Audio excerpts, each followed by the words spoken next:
Борцы, боксеры, пловцы, каратисты, атлеты, бодибилдеры и дзюдоисты, рукопашники, другие адепты физкультуры. Нам не интересны алкаши и нашакуры. Архитектура тела спортсмена хороша, идеально, совершенно, привлекая взгляд женской особи, придая уверенность, убивая фобии. От зависти, не имея компетенции, говорят о какой-то там импотенции. Выгодно тем, кого удушит жаба, а тем, кому прикольно выглядеть как баба. Не раз уличали ложь этой трактовки. Лучше нет потенции, чем после тренировки. Капа, перчатки, шингерты, борцовки. Время занятий физической шлифовки.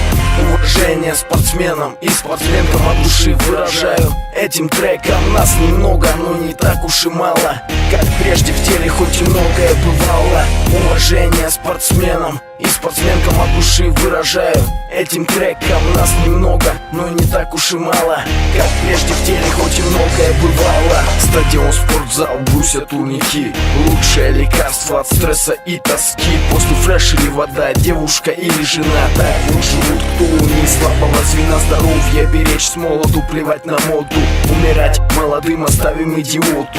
Разных гламурных куриц шеренга, но лучшая девушка — это спортсменка. Поразить по скалам или горам, бег по утрам или вечерам. Много всего, если есть энтузиазм, несмотря на массовый стадный маразм. Непонимание простых обывателей, завистников и прочих недоброжелателей. По-любому ЗОЖ — это наша норма, хоть в области спорта не проходит реформа. Уважение спортсменам и спортсменкам от души выражаю этим треком. Нас немного, но не так уж и мало, как прежде в теле хоть и многое бывало. Уважение спортсменам и спортсменкам от души выражаю этим треком. Нас немного, но не так уж и мало, как прежде в теле хоть и многое бывало. Уважение спортсменам